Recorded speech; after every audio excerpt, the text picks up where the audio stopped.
Hey everybody, welcome to Surface Level, creating a community where Black and queer folks are fearless in thought and curious at heart. I'm one of your hosts, Damon, and today, Jordan, Tony, and I are discussing parenting in Black communities. Is discipline or freedom more valuable when raising children? What do we wish our parents knew to better manage our queer identities? This is Parents Just Don't Understand. I'm gonna kick it to Tony to bring our guest in. Parents, they do not understand. Was that Will Smith? It was Will Smith. Yes, Will Smith, yeah. Take us back. But no, like as you all know, we try to bring in guests that will really add value to the subject matter in which we're covering, and today is no different. So we have the pleasure of speaking with Dr. Lulu, also known as the Pediatrician, who is a Nigerian-born U.S. Air Force veteran, pediatrician, and mom of a transgender young adult. She is a two-time TEDx speaker, best-selling author, youth suicide prevention activist, and award-winning LGBTQIA+ advocate. And in the time she has left over, she's also an indie film actress and host of 2 podcasts. I mean, we really need to step our game up. Like, it's giving. So today we would like to welcome Dr. Lulu to our Surface Level family. Hi. Hello. How are you? Hey, and you forgot that I'm a radio talk show host. And a radio talk show many host. more, yes. And many more. The list goes on and on. We love it. It's actually putting us to shame. I think it's fair to just summarize it with that phrase, Black girls rock. Yes. Multi-hyphenate Well, to the max. Well, we are going to, and on our show, we typically kick off with a game so that the listeners can get to know a bit more about you, and then we have a bit of fun. And it's always themed off of our topic. So today's game is called Get the Belt, or Let's Talk About It. And it is interesting scenarios that kids have put their parents in, and we want to know how some of our hosts would respond and how you'd respond. My grandmother said, get the switch. All right, so the first scenario. A little sister act 2. You find out your child has signed a permission slip to go on a field trip that you said they could not go to. Dr. Lulu, we're going to come to the mom first. What's happening over there? You get the switch or you want to talk about it? I'm going to just say, don't come back. Oh my God. Tony? I would like to get the switch and then talk about it. Because that's forgery. Hello? That is punishable under the law. Yeah. Right. No, I would probably talk it out while they're facing the corner. Oh. Facing the wall. Psychopath. Y'all didn't have to face the wall? We're going to talk about that later on. Oh, please. So next scenario. You found out that when you were out of town, your teenager was dipping into your alcohol stash. Jordan? Yeah, we're going to talk about it because I think that teenagers, that's the age where you start exploring. You probably watch Euphoria, Let's have a conversation about The it. girl's doing that smack at Jordan's house. No, the girls are not doing that smack in my house. running rampant. No, that's when we got to fight. Okay? Going ape shit. Dr. Lulu? Yeah, let's have a drink. Let's all just drink and see who goes down first. I think let's talk about it because there's a reason why, there's a reason behind it. So let's talk about it we drink. Yeah, I think I like that approach. It's giving you want to drink. All right, I'm going to show you how to drink. Right. But yeah, there's a valuable lesson in talking about it, and you can teach them a lesson in other ways. I agree. All right. So you are disciplining your child, and they start yelling back at you. Tony? Get the switch. Get the switch.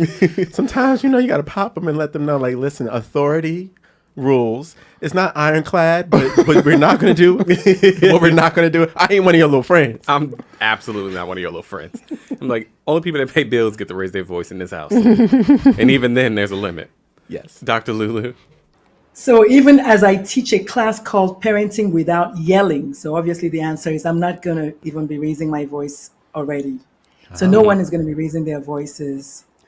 this is the now me, or the me now. The old me would have probably raised my voice, but I know better now. No one is raising voices anymore in my home. So yeah, we won't even get to that. But if we got to that, we'll just do a screaming match and see who can yell the loudest.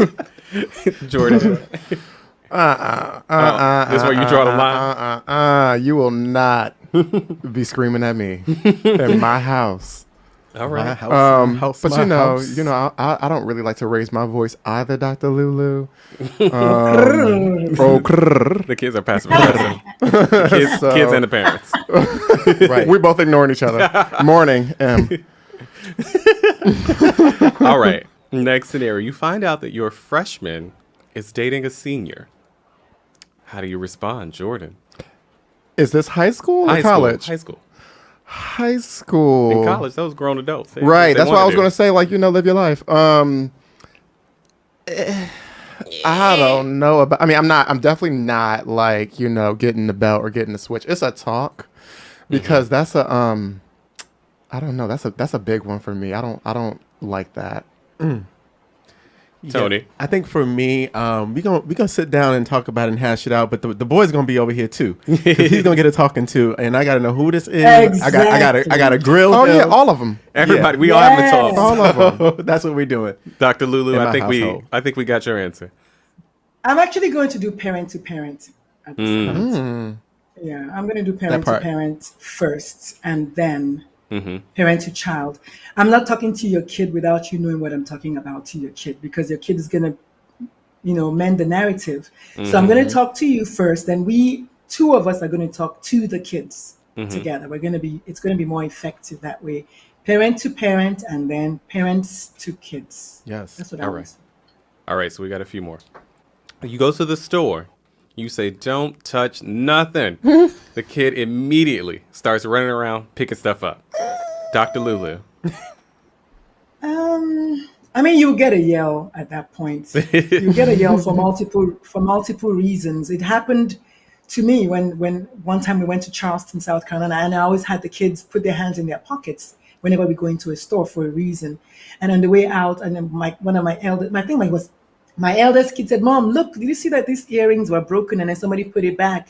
And so I said, "Well, what should we do?" So we went and talked to the owners of the store. So we found this earring that was broken, and they turned around and said, "My kid did it," So, Don't touch I nothing. mean, after Better Business Bureau was called, the store got shut down. But the point is, don't touch nothing.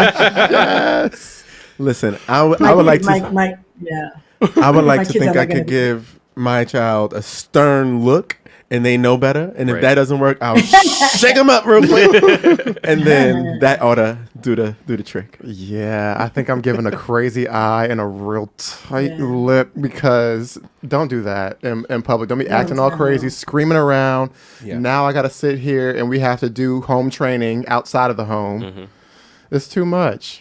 Child, one thing that people that don't look like us do that I've always been like, that's a smart idea. Put them little blue leashes on them. Yank them back.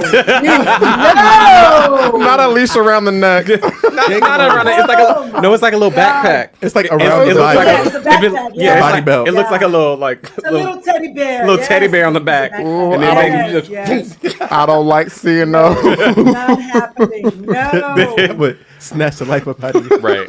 All right. I know. Two more.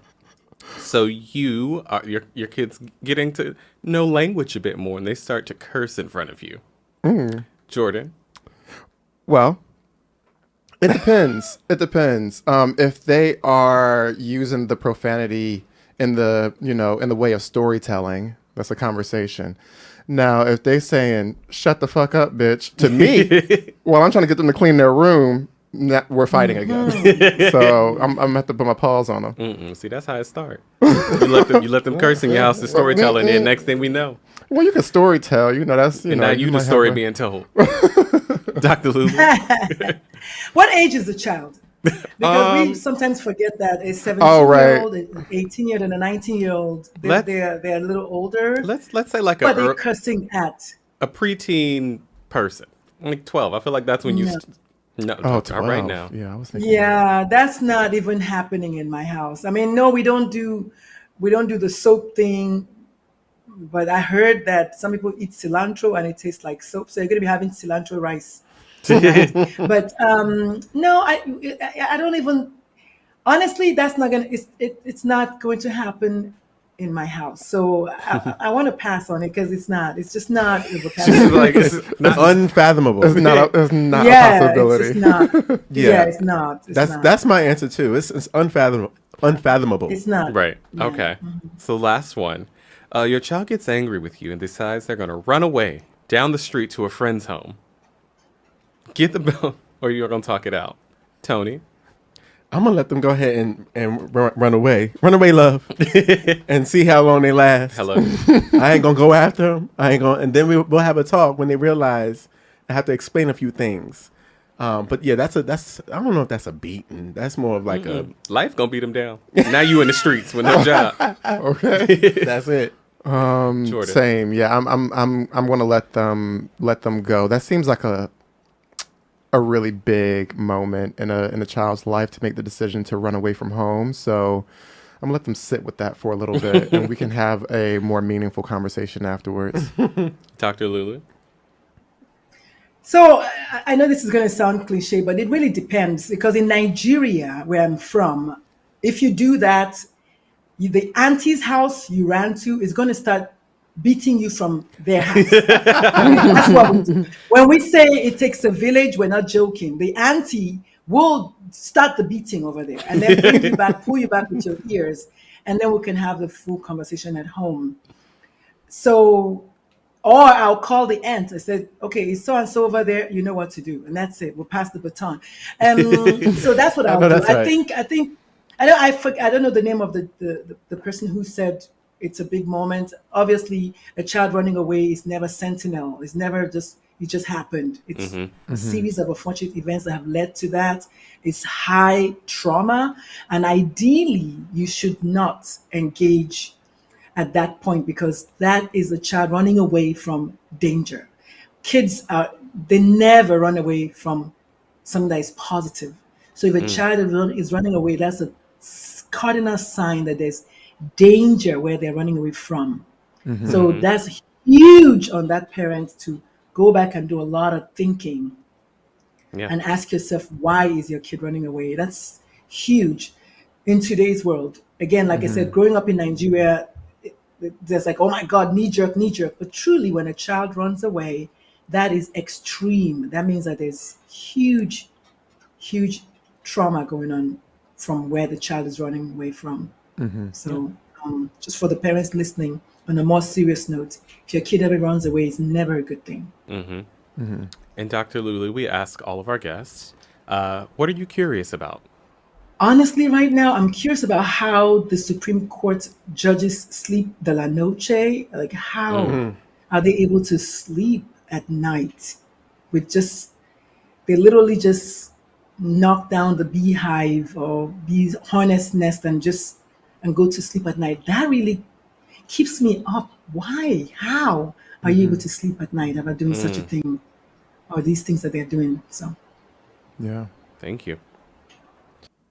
All right, so I'm really excited about today's convo. I'm really excited, to continue talking to our guests. It's funny, we found her almost a year ago when we did the HRC live. Yeah. And we had this topic on our running list of things we want to talk about for a while. And then she sent us an email. I was like, hey, I just saw you on the thing and I do X, Y, and Z. And we were like, yes. We were like, we're done for the season. We'll be back in the spring, but we would definitely have you on. And we're almost 9 months later, really, really excited for her to be here. Yeah, it's always nice when that happens, when something comes full circle from someone bringing up a topic and us actually coming back around to be able to have the conversation with them. Yeah. All right. So we're going to start here. I think there's been a lot of discussion around discipline within our communities, but also around freedom. And I think we've gotten a lot of new examples of how people are parenting, specifically in Black communities. What do you all think is the more valuable asset in raising children? And Dr. Lulu, we're actually going to start with you. Discipline or guidance? So I mean, I don't think it's fair to do an either or, and that's just the honest to good. Just knowing what I know, it's a little bit of both, and then also depends on what you define as discipline. I think most people's definition of discipline is abuse, and that's actually not correct. Yelling at a kid or cursing at a kid is truly not discipline. That is just trauma that's been handed down from your parents to you, and you thinking it's okay to hand it down to your own kids. And I'm just going to start by saying one of my favorite quotes that I made up is, if trauma can be handed down through generations, healing can also be handed down through generations. So it doesn't have to be what we in the Black community, in the Latino community, call discipline, which is beating up a child or leaving a mark on the kid. And sometimes you see scars from whip marks. That is extreme. That is just not acceptable. So that's, if that's the definition of discipline, then I'm not going to sign off on that. So it definitely has to be a combination of both. I'm actually coincidentally I'm having an event on the 30th of July called Vulnerability in Parenting Workshop, where we're going to dig into our parents' way of raising us. Was it really the way? My father, who's a 2-star general, I love him to pieces. I never saw any sign of vulnerability, any kind of emotional anything. Like, he was just stoic all the time. What is that? Honestly, if I might even say that, that was bullshit. Because when I grew up, I'm like, wait, that was wrong. Because I'm here trying to parent these kids and I don't know half of the stuff. But growing up, our parents made us feel like they knew everything. And you as a child have this pressure to perform, to be perfect, to be awesome all the time. But nobody's like that. And so let's go back and look at really, truly, how do you parent with emotional intelligence? How do you parent with self-awareness? Your kid can teach you a whole lot. Like my kid just came and saved the day with the computer. I mean, just something as simple as that. So, Tony, discipline or freedom in raising children? Yeah, no, I think it's funny enough because I actually have the same or come from the same school of thought as Dr. Lulu. I was thinking that there needs to be a combination of both. Like, children need guardrails, but they also need the freedom to be able to navigate and explore and come into themselves. And I think about Will Smith and Jada Pinkett and how they raised Jaden and Willow, and they turned out to be decent human beings, in my opinion. Of course, that's under the microscope, which is even another layer that the average civilian doesn't have to deal with. And lastly, on this note, I'll just say that, like, when you suppress someone's freedom of expression, a lot of times, like, those end up being the worst ones. So I'd rather just let my kid explore and be who they are, but also there's a combination there. Yeah. Jordan? When I immediately heard this question, my mind went to freedom. To freedom! To freedom! No, but seriously, I grew up in a pretty untraditional household. So I grew up with my mother in the household, as well as my aunt and my cousin. So essentially 2 different immediate families living underneath one household. So even though my cousin and I were 1 year apart in age, we were parented. We had 2 different approaches to how we were being parented. And I noticed that I had a lot more freedom than he did, which is strange. We shared a bedroom, so like there were things that I could go to because my mom allowed me to, and things that he couldn't go to because his mom didn't allow him to. And we lived in the same house. And I think back on that experience and just thinking, I understood where his mother was coming from. Certainly, we grew up in an environment that wasn't the most safe. And I think that there was a lot of concern around just us being outside of the home, especially after dark.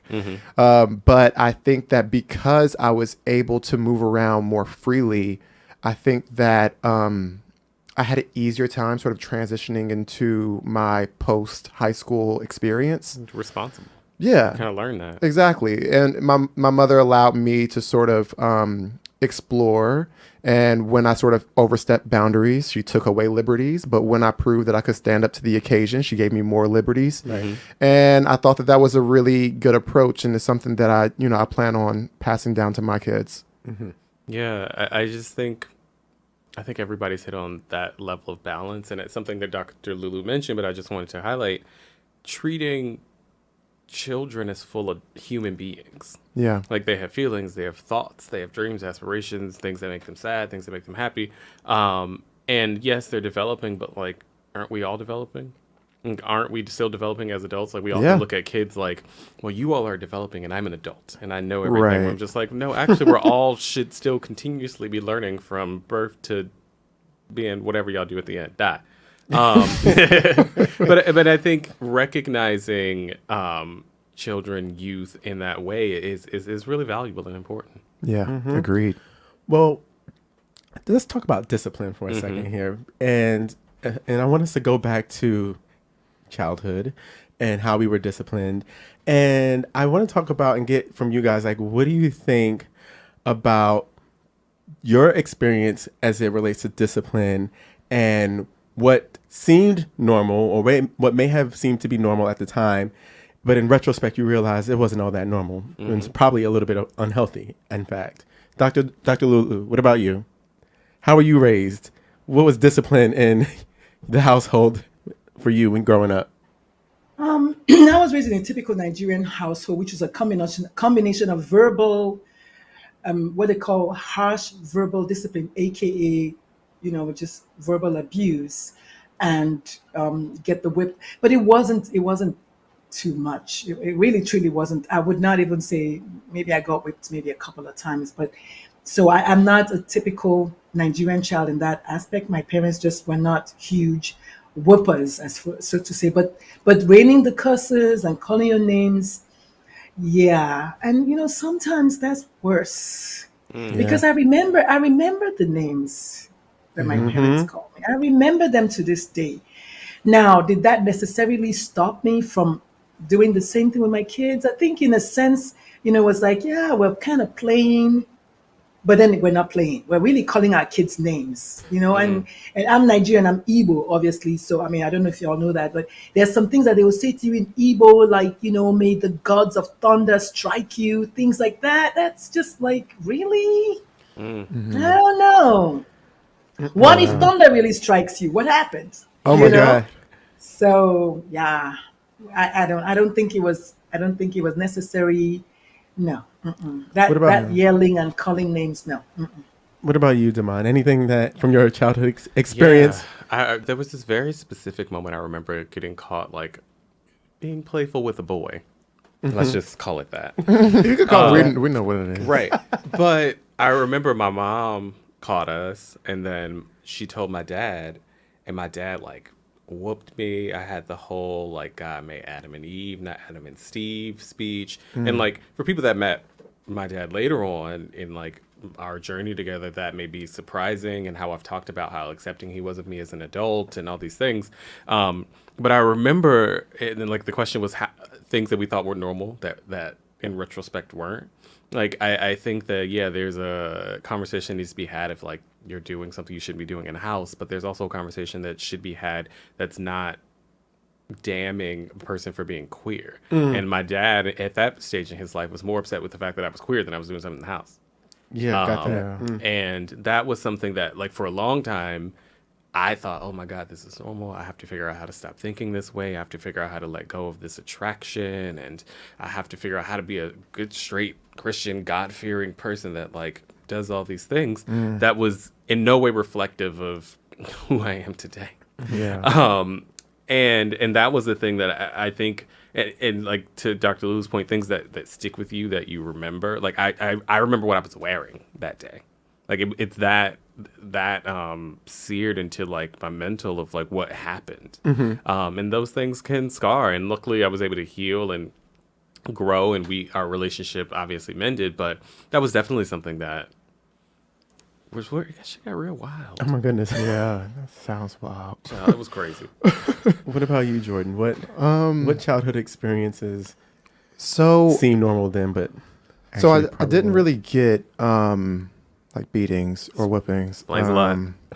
And although a lot of my like similar aged like cousins, they did. It didn't really happen to me, but that's why they don't like you. Huh? Hell, Jordan don't never get in trouble. His mama let him go everywhere. Yeah. Listen, they resented you, child. Listen, they don't call me golden child for nothing in my family. Now they call him golden. They do. All the cousins sitting at home. Nobody calls him that. They do. They actually call me. They actually call me Goldie. But no. But seriously. But unless, of course, you repressed it so much that you've forgotten. Well, there were definitely experiences when I was very young, but I think that once I hit maybe like 8, 10, they didn't happen at all. And I really remember like other family members going through that. So I'm my mother's only child, and she isn't really a physical person at all. I remember one specific time where I got in trouble, and she slapped my hand 3 times. I was kind of old for that too, and I was trying to hold back a laugh because I was just like, oh my goodness, I really do feel bad. Like I don't want to do it again because that took a lot for you to slap my hand. But I just say that to say just like how non-physical my mother was growing up. But what she did do that I thought was normal that I look back on now and I realized that it wasn't helpful is that her form of punishment was silent treatment. So whenever I did anything that was disappointing or whenever I did anything that was wrong, she just wouldn't speak to me. And sometimes for days at a time. And I look back on how I manage conflict today. And my form of punishment for people who I have conflict with is to withdraw and to not engage and to ice them out. And I'm realizing that that's extremely unhealthy. Oh my goodness. And so, yeah, it was one of those, it's one of those things, you know, like it doesn't feel great to feel ignored as a child with the person that you feel you're the closest with, at that time. And, you know, that's something that I'm hypersensitive around now, especially with friends bringing that to my attention, you know, recently, like in the last few years. So, yeah, for me, I'm like fortunate enough to where like Jordan, I didn't get beatings, you know, and my mom didn't have any like wild and crazy tactics about, you know, by which to like punish me. And I was no saint, but overall, I think I was really a good kid, and I avoided that kind of conflict. Like I didn't want that in my life, and I was just like going about my business. However, I do think that there's a level of, you know, discipline that needs to happen, because every now and again, like I know that I deserve to be popped, but my mother just didn't. But I think that when you think about like the verbal and the physical like trauma that takes place, like that can really mess with a child's long-term development. oh, absolutely. You know what I'm saying? And like when Jordan, like, this didn't come from my mother, but your story made me think of my Aunt Crystal, where when I was a kid, one time she bought me this bike, and I took the bike home to Virginia, and then I think I didn't want the bike anymore, and like so we returned it. I forgot what we did with the bike. My Aunt Crystal stopped talking to me, and that's her. That to this day, that's how she is. Like when you done something like get on her nerves, she will just like cut you off for a while. And I'm like, now that I look back, I'm like, that wasn't healthy. And as a kid, and she's my like favorite person, like I had to like call her, like call your Aunt Crystal, like, and then come back and don't even address the fact that we haven't been speaking. Right. Like, hey, I'm like, is it safe now? Do we just go? Right. I guess we just go back to do, and that's how my family resolve things. They ignore each other until it blows over, and then they try to say like, oh, are you hungry? I can make your plate. I'm like, I'm not eating that poison food. I'm like, this is crazy to me. Ciao. Well, let's talk about our development. And like as a queer child, we know different things affected our development, and so I want to talk about our thoughts on managing the development of queer children while also recognizing their true feelings regarding gender and sexuality. And Damon, you kind of hinted on this a little bit earlier, so you want to start? Yeah, you know, I really like this question because my answer was really simple. It was, I think, allowing people the space and the recognition that they are who they are today, and that can change maybe tomorrow. Like, I think that's the thing that when we talk about queer identity and development, that we talk about it as if it's a destination and not just a journey, and not a journey.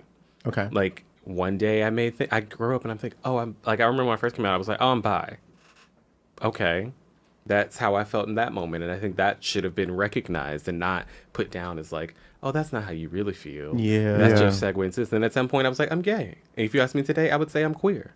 And I think that journey of my sexuality is something that has been valuable to me in understanding it. And it's been something that I wish was treated with more respect across that journey. And not just people saying, okay, well, when you gonna get to the end? Like, what's the final answer? The answer may be different in 10 more years. Yeah. And I think that is the respect that we don't give sexuality, gender identity, in children or as adults. And that to me is something, just like, understand that what may be true today is true today. It may not be true even tomorrow, and Right. that's okay. Now, Dr. Lulu, you're the parent of a transgender young adult. So what are your thoughts on the development of queer children and recognizing their true feelings and, regarding gender and sexuality? Like, how did you deal with that? Let's correct that. I'm the Nigerian-born Catholic mother of a transgender adult. We need to mention that because it is part of who I am.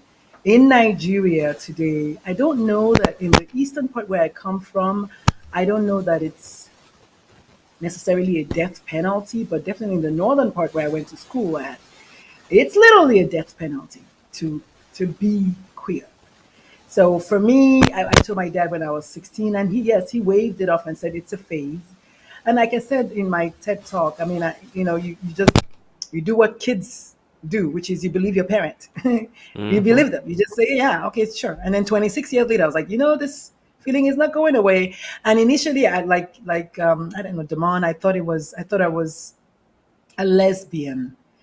And then I realized that I like Halle Berry and I like Michael Ealy. So I guess I'm bi. But now I prefer to just go by queer because it's one syllable. Honestly, it's just easier than LGBTQ. I don't have anything wrong with that, but I just like queer. But also I'm huge for like rooting for the underdog. And once I heard that the word queer had been like negative, I'm like, oh, that's the word that I want. And so now I go by queer. As far as my own child, truth be told, I knew when she was, I don't know, 9 to 18 months. I said to my mom, I think this baby is gay. She was like, oh my God, get the holy water. No, don't say that again ever. And I was like, what? I said, okay, but I'm telling you, I just knew. And then it didn't help, though. That's the thing. And one of the things that we need to know is that we all are humans, and we do experience levels of internalized homophobia. So even as I knew that I was queer, one of the memoir that's coming out after the next other book comes out is called "Stop Acting Like a Girl," because that's the one constant sentence that I kept dishing out at my eldest child, non-stop. And then she would say, well, Mom, how do girls act? I said, the exact way you're acting right now is how girls act. And you're not a girl. And now I know better. Wow. But then I did that out of desperation. I was like, God, please, I don't want my child to be gay. Please, I don't want, not my first child. Please, I don't want, no, and definitely not trans. But I was like, don't be gay, don't be gay. And then God was like, wait until you see what I have in stock for you. Okay. Period.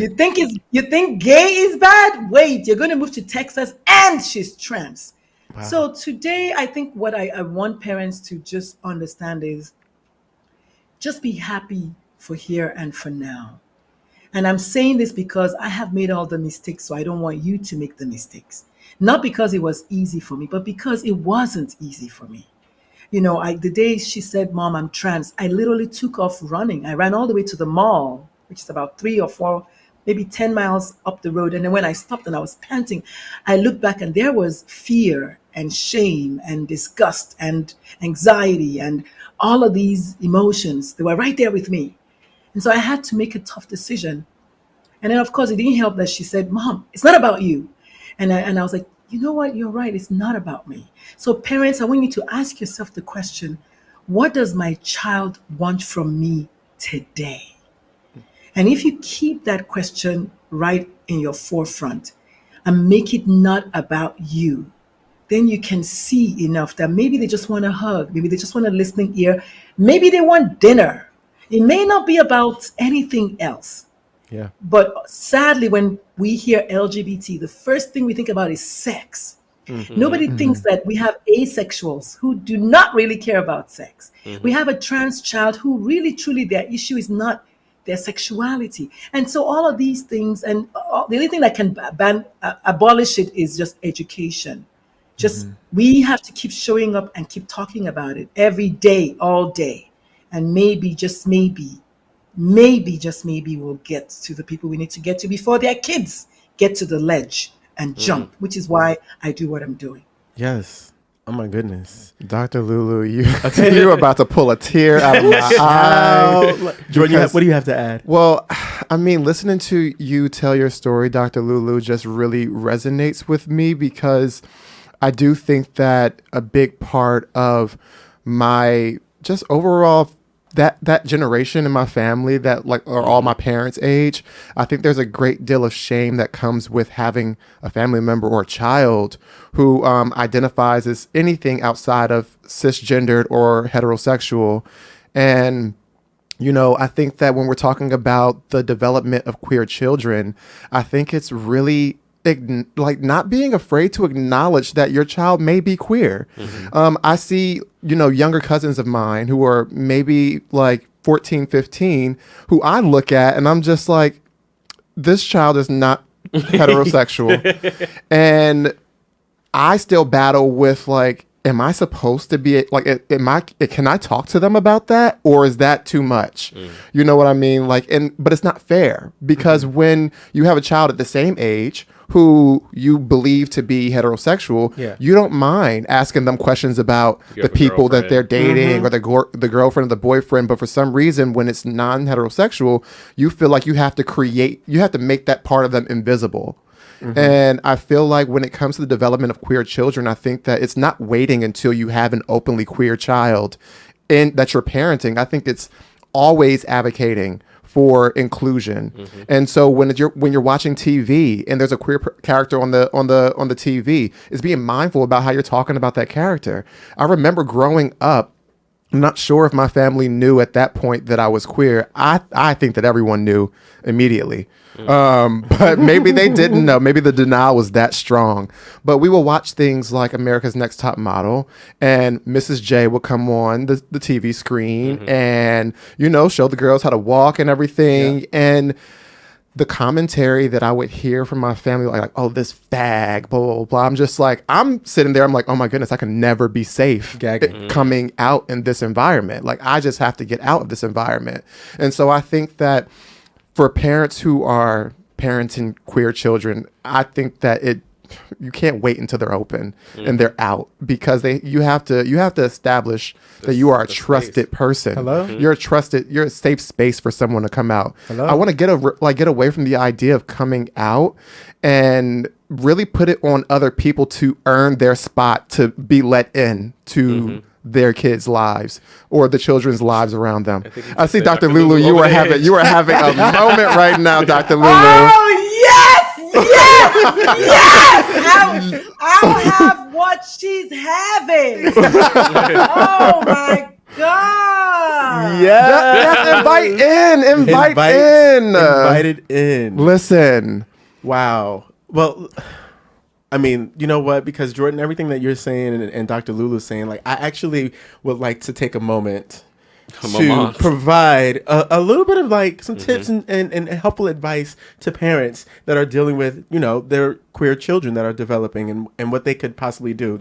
I found this on healthychildren.org. So when your child discloses their identity to you, respond in an affirming, supportive way. Try to understand what they're feeling and experiencing. Even if you disagree, they will need your help and support and validation to develop into healthy teens and adults.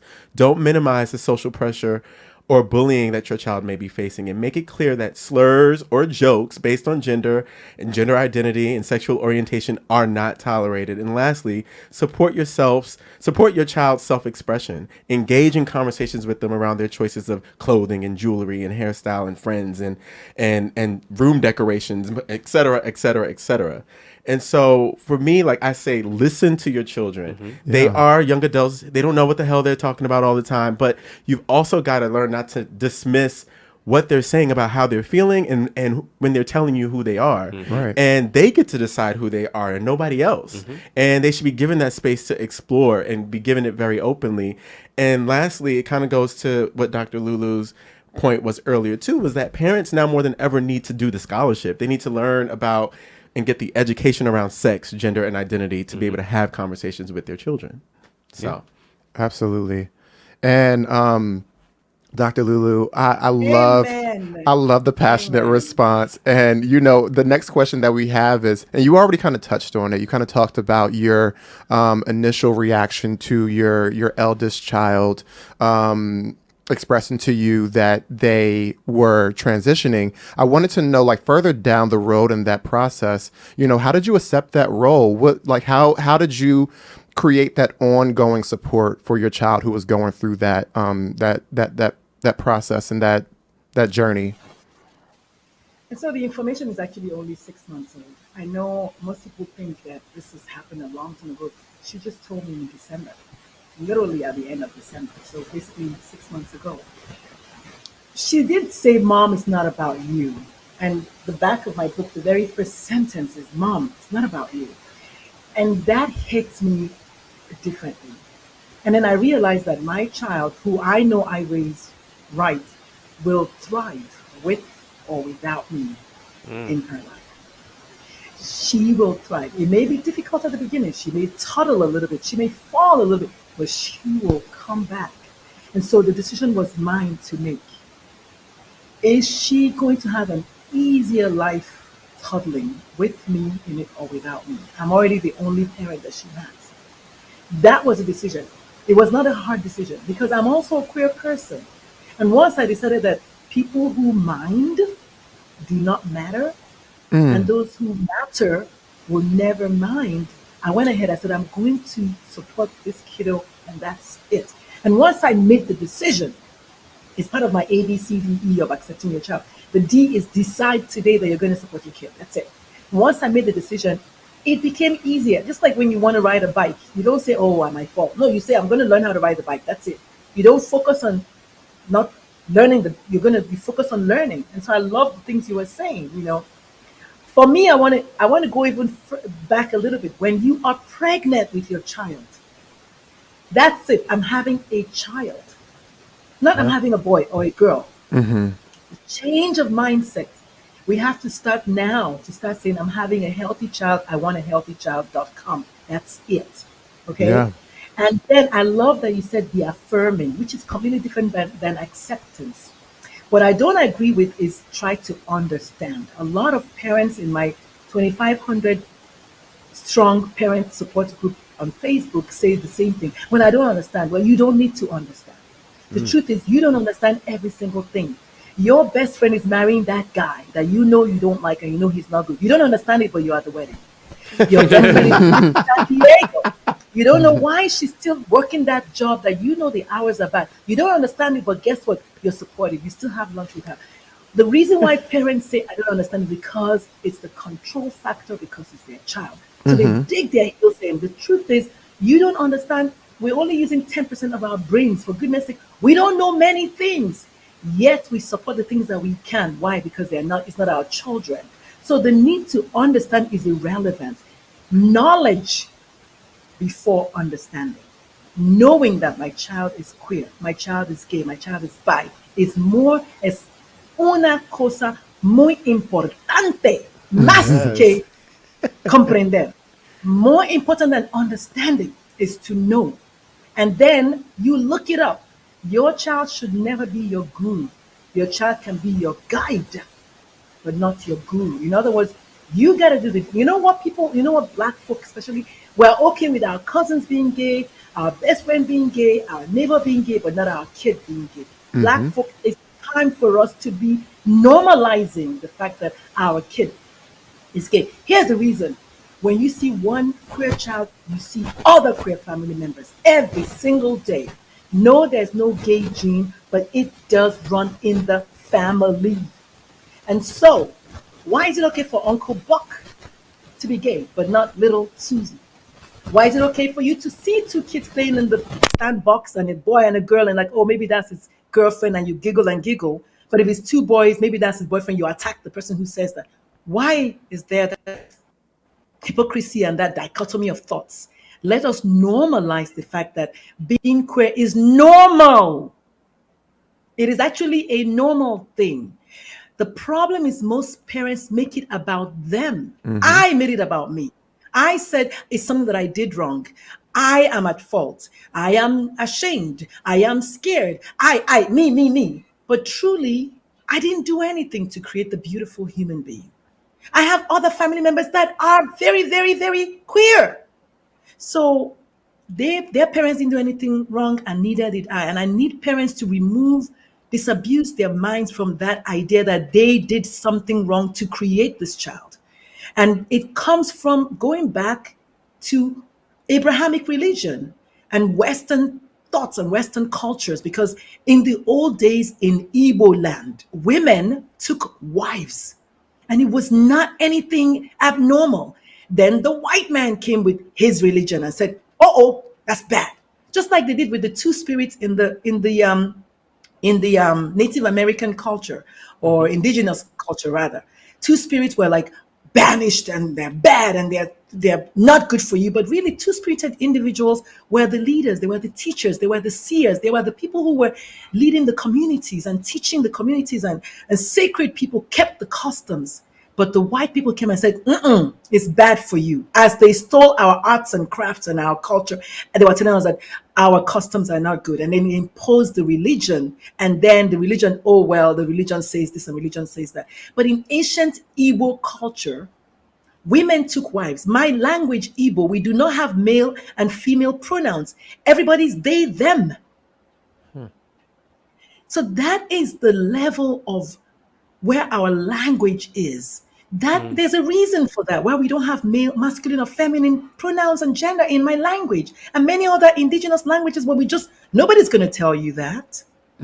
So this goes back to this indoctrination of what's black is bad, and then what's not religious is not good. Meanwhile, Jesus said zilch about homosexuality, if we really want to go that far. Right? I know it's not a religious show, but unfortunately, religion is one of the huge bases of classifying LGBT as immoral, because again, they're thinking about sex. Meanwhile, queer folks have toothaches, they have headaches, they have heart attacks, they lose their bags at the store. They are normal people. Speak on it. It's not about sex. I'm going to get off my, I don't know. No, thank you, Dr. Lulu. we need to hear that. Honestly, because just hearing you speak, it's really heartwarming to just hear a parent sort of speak in that way. It's especially a black parent, a Nigerian parent. It's comforting to know that you're doing the work to, reshape the narrative around how parents can show up for all of their kids. I think the next question is for you, Tony and Damon specifically, but are there any things that you wish growing up that your parents would have done to support your queer identity better? Damon, you're shaking your head. Let's start with you. I wish that they recognize that not talking about it doesn't make it go away. Hello? Okay. I remember when An invisible cloak. Right. I've talked about how I came out to my parents the night before I moved to New York. Yeah. My dad was cool. My mom was less cool. And we did not mention it again for 2 years. Oh, my goodness. We didn't talk about it for 2 years, and that was only because they were coming to New York to meet. And my boyfriend at the time, we were going to spend Christmas with him. And so we had to address it. Yeah. And that was the thing. I was just like, not acknowledging parts of myself is just as bad as condemning it. Yeah. And I think that was the thing where I was just like, okay, y'all can keep playing, but like, it's not a phase. I'm not, or maybe it is. The phase I was in may be different from who I am today, but just identifying in a way that is not the heteronormative thing that you may have expected from me. That's who I am. And yeah, it's that simple. Yeah. I mean, so I'm kind of parallel to Damon. Like, I just wish that my parents knew how to talk to me, how to start the conversation at all, how to create a space in which to have the dialogue. And I didn't really get any of those conversations from them. Like, not one conversation growing up from my mom or dad that was like on a serious side or just like really investigating. I mean, my mom tried to ask me one time about it, and then I kind of told her like I was straight, and then that was it. I went off to college and came into my sexuality. But I just wish that they had the tools, and that's what it comes back to for me. Is like, I know that they didn't. And I don't blame them for it. and I'm just glad that present day, I was able to have conversations with them in my 20s, late 20s, and be in a better place with them now. But yeah, it's because it's so systemic and it's just passed down from generation to generation. No one has the tools. Their parents didn't have the tools. And so therefore, how can they? Yeah. Right. I think to add something a little bit different to the conversation, I think that I wish that I'll speak specifically about my mother. I said that she's a very non-confrontational person. She kind of avoids it at all costs, very similar to me. And I wish that growing up, my mother would have protected me against people who spoke to me disrespectfully. So people would call me sissy and people will call me faggot, adults, in front of my mom. And I felt like, although my mother never used those words with me, and I think there was an unspoken understanding that I wasn't straight, my mother didn't stand up and condemn those adults. And I think that in the 90s and the early 2000s, I think to be a black ally is kind of revolutionary. So you kind of have to be able to withstand the backlash that you're going to get from your community for standing up for a homosexual child. But I really needed that. I really needed violence. that. Yeah, Right. I really needed that in that moment because I didn't feel like I could protect myself at that age. You can't. And You shouldn't have to for adults. yeah, I just wish that there was more there was a little bit more fervor in that esteem. So Dr. Lulu, there are some parents who are listening and watching this episode, and even some aspiring parents who are listening and watching.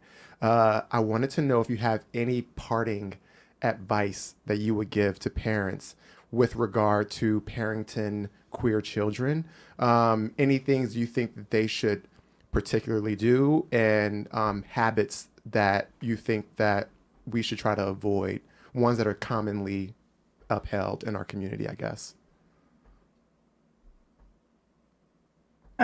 So I love that someone already mentioned avoiding it doesn't make it go away. I think we should put that on the front doors of every African American home or black home, depending on what you are, just person of color home, whatever, whoever. Avoiding the conversation does not make it go away.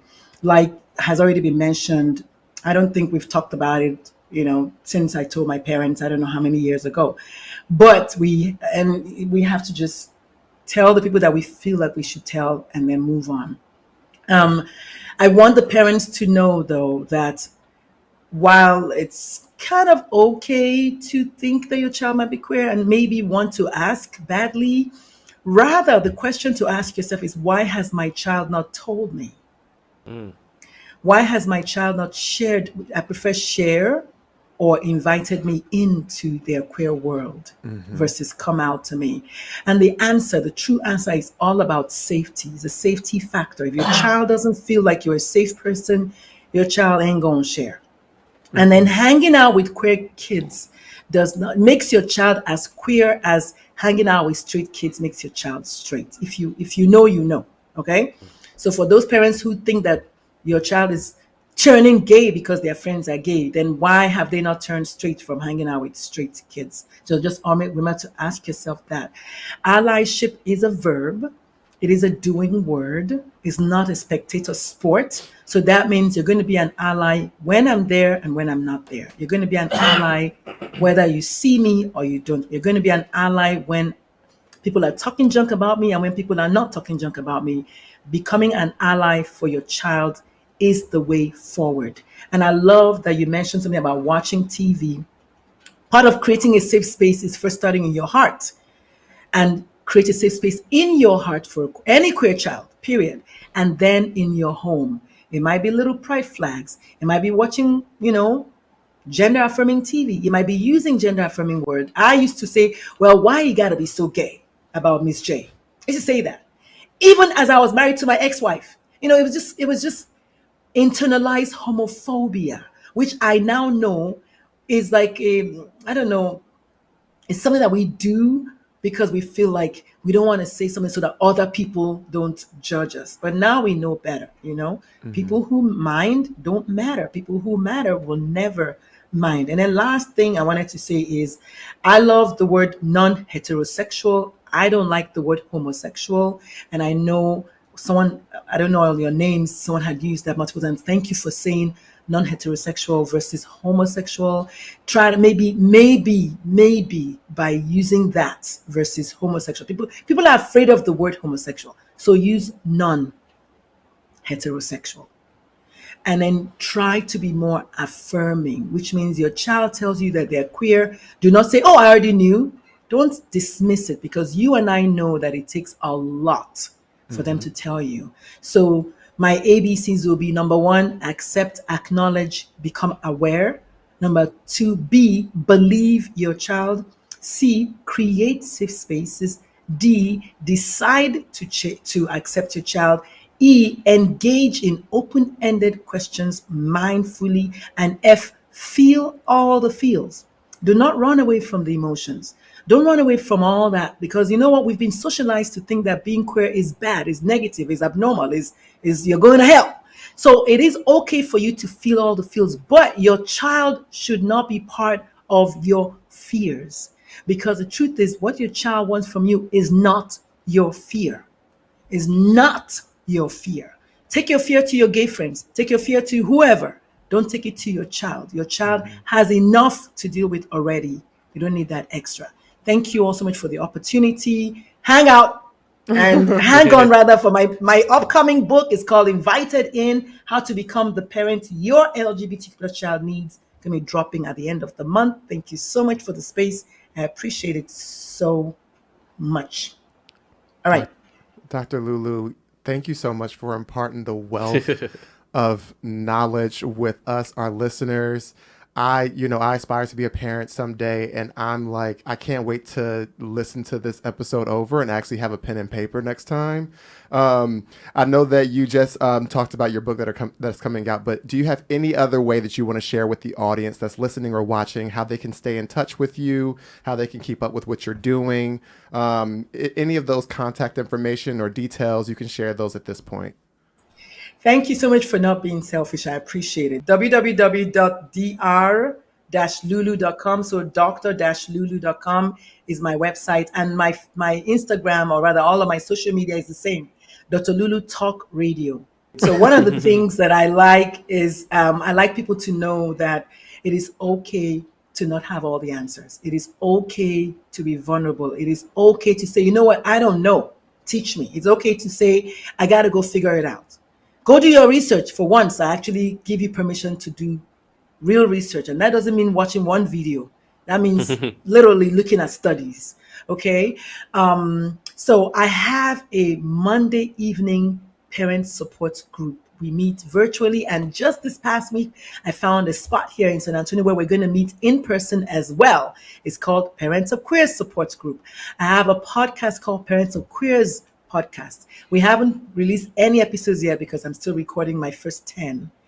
I also have a Facebook community called Accepting, Supporting, and Affirming Your LGBT plus child. I think it's on Facebook.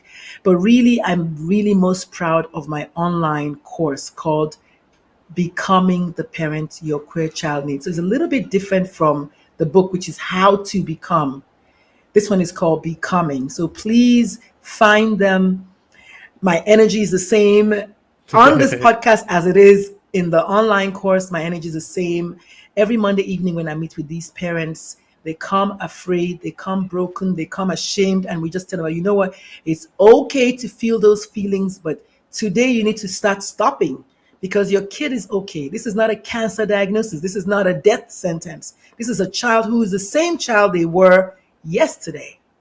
You just found out today that this is their agenda. And really, truly, with all of the anti-gay agenda, the question to ask yourself is, which child in their right mind in today's world will say, let me see, of all the things I can be, let me be gay?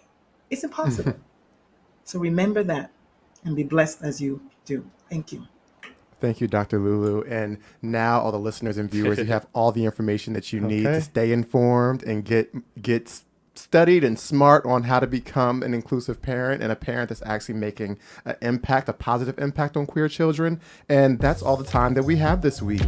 This season, we're raising money for the Forney Center, an organization committed to protecting LGBTQIA+ youths from homelessness and empowering them to live independently. One of the ways you can help is by joining our surface level small talk conversation on Tuesday, July 26th. Small Talk is a live audio platform where you can join an intimate discussion with us. 100% of the tips that we receive will go directly to the Forney Center. For details on how to RSVP for the Small Talk discussion, visit surfacelevelpodcast.com, and remember, stay curious.